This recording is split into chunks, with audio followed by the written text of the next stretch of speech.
ನಮಸ್ಕಾರ ಸ್ನೇಹಿತರೆ, welcome to MB auto tech in Kannada ಚಾನಲ್ಗೆ. ಇವತ್ತಿನ ವಿಷಯ ಏನಂದರೆ, ನಿಮಗೆ ಏತರ್ 450X 1 ವರ್ಷದೊಳಗಡೆ ನಾನು ಓಡಿಸಿರುವಂಥದ್ದು 21,000 ಕಿಲೋಮೀಟ್ರ್. ಈ 21,000 ಕಿಲೋಮೀಟ್ರ್ ಒಳಗಡೆ ನಾನು ಏನೇನೆಲ್ಲ ಕಷ್ಟನ ಅನುಭವಿಸಿದ್ದೀನಿ, ಏನೇನೆಲ್ಲ ಒಳ್ಳೆಯದನ್ನು ನೋಡಿದ್ದೀನಿ ಅಂತ ಈ ಗಾಡಿಯಲ್ಲಿ ತಿಳಿಸ್ಕೊಡ್ತೀನಿ. ಅದಕ್ಕಿಂತ ಮೊದಲು ನನ್ನ ಚಾನಲ್ ಯಾರು ಸಬ್ಸ್ಕ್ರೈಬ್ ಮಾಡ್ಕೊಂಡು ಸಪೋರ್ಟ್ ಮಾಡ್ತಾಯಿರಿ. ಫಸ್ಟ್ ನಾವು ಹೋಗಿದ್ದು ಏತರ್ 450Xನ ಜನರಲ್ ಸರ್ವಿಸಿಗಲ್ಲ, ಯಾಕಂದರೆ ಜನರಲ್ ಸರ್ವಿಸ್ ನನಗೆ 20,000 ಕಿಲೋಮೀಟ್ರಿಗೆ ಆಲ್ರೆಡಿ ಕಂಪ್ಲೀಟ್ ಆಗಿತ್ತು. ಬಟ್ ಈ ಸರಿ ನಾವು ಹೋಗಿರೋದು ಫ್ರಂಟ್ ವೀಲ್ ಬೇರಿಂಗು ಕ್ರ್ಯಾಶ್ ಆಗಿರೋದ್ರಿಂದ.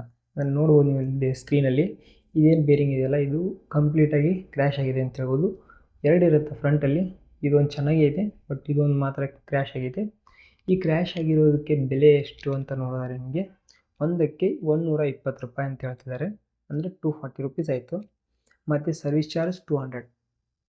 ಒಟ್ಟು ಟೋಟಲಾಗಿ GST ಅದು ಇದು 450 ರೂಪಾಯಿ ನಾನು ಇದಕ್ಕೆ ಪೇ ಮಾಡಿದ್ದೇನೆ ಅಂತ ಹೇಳ್ಬೋದು. ಇವರು ಇದನ್ನೆಲ್ಲ ಸರ್ವಿಸಿಗೆ ಹೋದಾಗ ಚೆಕ್ ಮಾಡಬೇಕಾಗತ್ತೆ. ಸ್ವಲ್ಪ ಸಣ್ಣದಾಗಿ ಡೌಟ್ ಬಂದರೂ ಕೂಡ ಚೇಂಜ್ ಮಾಡಬೇಕು. ಅದು ಬಿಟ್ಟು ಇವರು ಚೇಂಜ್ ಮಾಡಲಿಲ್ಲ ನನಗೆ. ಅವ್ರು ಚೆಕ್ ಮಾಡಿಲ್ಲ, ಅವ್ರಿಗೆ ಕೂಡ ಅಷ್ಟೊಂದು ಪ್ರಾಬ್ಲಮ್ ಅನಿಸಿಲ್ಲ. ಬಂದಾಗ ನಂಗೆ ಡೌಟ್ ಬರ್ತಿಲ್ಲ ಡ್ರೈವ್ ಮಾಡೋ ಟೈಮಲ್ಲಿ. ಆವಾಗ ಡಿಸ್ಪ್ಲೇಯಲ್ಲಿ ಏನಾದರೂ ಸಮಸ್ಯೆ ಇರಬೇಕು, ಸೌಂಡ್ ಬರ್ತದೆ, ಟಚ್ ಆಗ್ತಿರ್ಬೇಕು ಪ್ಯಾಡ್ಗಳು ಅಂತ ಹೇಳ್ಬಿಟ್ಟು ಲೈಟಾಗಿ ತೊಗೊಂಡೆ. ಬಟ್ ಇದು ಪೂರ್ತಿ ಕ್ರ್ಯಾಶ್ ಆದ ನಂತರನೇ ನಂಗೆ ಗೊತ್ತಾಗಿರೋದು. ಹಾಗಾಗಿ ನಾನು ಆಟೋಮೆಟಿಕ್ ಶೋರೂಮ್ಗೆ ಹೋದೆ. ಇಲ್ಲಿ ಒಂದು ಖುಷಿ ವಿಚಾರ ಏನಂದರೆ, ಏತರ್ ಸರ್ವಿಸಲ್ಲಿ ನಾವು ಬೆಳಗ್ಗೆ 10 ಗಂಟೆಗೆ ಬಿಟ್ಟರೆ ಮಧ್ಯಾಹ್ನ 2 ಗಂಟೆಗೆ ನನ್ನ ಗಾಡಿ ರೆಡಿಯಾಗಿತ್ತು ಕಂಪ್ಲೀಟ್ಲಿ. ಕಾಸ್ಟ್ಲಿ ಆದರೂ ಕೂಡ ಪರವಾಗಿಲ್ಲ, ಬಟ್ ವೆಹಿಕಲ್ ಮಾತ್ರ ಸ್ಟಾಪ್ ಆಗೋಲ್ಲ, ಆಟೋಮೆಟಿಕ್ಕಾಗಿ ಸರ್ವಿಸ್ನ ಮಾಡಿಕೊಡ್ತಾರೆ ಅಂತ ಹೇಳ್ಬೋದು. ಇದೊಂದು ಏತರಲ್ಲಿ ಒಳ್ಳೆಯ ವಿಷಯ. ಪ್ರತಿಯೊಂದು ಗಾಡಿಯಲ್ಲಿ ನಿಮಗೆ 1 ವರ್ಷ ಆದ ನಂತರ ನಿಮಗೆ ಸಣ್ಣ ಪುಟ್ಟ ಪಾರ್ಟ್ಸ್ಗಳು ಕ್ರ್ಯಾಶ್ ಆಗುತ್ತೆ, ಹಾಳಾಗುತ್ತೆ. ಆದರೆ ಅದನ್ನು ಸರ್ವಿಸಲ್ಲಿ ಎಷ್ಟು ಬೇಗ ಮಾಡಿಕೊಡ್ತೀವಿ ಅನ್ನೋದು ಇಂಪಾರ್ಟೆಂಟ್ ಆಗುತ್ತೆ. ಅದು ಏತರಲ್ಲಿ ತುಂಬ ಒಳ್ಳೆಯದಂತ ಇದೆ ಅಂತ ಹೇಳ್ಬೋದು.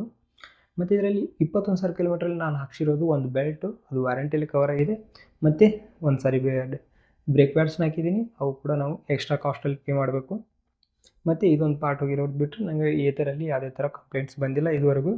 ತುಂಬ ಒಳ್ಳೆ ಗಾಡಿ ಅಂತಲೇ ಹೇಳ್ಬೋದು. ರೇಂಜ್ ಕೂಡ ನಾವೆಷ್ಟು ಹೇಳ್ತಿದ್ದಾರೆ ಅಷ್ಟು ರೇಂಜ್ ಅಂತೂ ಕೊಟ್ಟೇ ಕೊಡುತ್ತೆ. ನಾವು ರೈಡಿಂಗ್ ಯಾವ ಥರ ರೈಡಿಂಗ್ ಕಂಡೀಷನಲ್ಲಿ ಇರುತ್ತೆ ಅಂತ ಹೇಳ್ಬೋದು.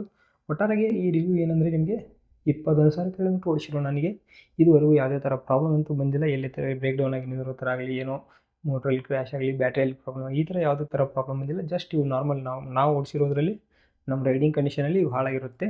ಇದು ಬಿಟ್ಟರೆ ಏನು ಮಾಹಿತಿ ಇಲ್ಲ. ಮತ್ತು ಯಾರಿಗಾದರೂ ಈ ಥರ ಪ್ರಾಬ್ಲಮ್ಸ್ ಅನಿಸಿದ್ರಿ ಅಥವಾ ಪ್ರೋಸ್ ಆ್ಯಂಡ್ ಕಾನ್ಸ್ ನಿಮ್ಮ ಗಾಡೀಲಿ ಏನಾದರೂ ಇದೆ ಅದನ್ನು ಕೆಳಗಡೆ ಕಾಮೆಂಟಲ್ಲಿ ತಿಳಿಸಿ. ಮತ್ತು ಯಾರಿಗೆಲ್ಲ ಚಲೋ ಅನಿಸಿದೆ ಅಂತ ಕಾಮೆಂಟಲ್ಲಿ ತಿಳಿಸೋದು ಮರಿಬೇಡಿ. ಹಾಗೆ ನನ್ನ ಚಾನಲ್ ಸಬ್ಸ್ಕ್ರೈಬ್ ಮಾಡ್ಕೊಂಡು ಸಪೋರ್ಟ್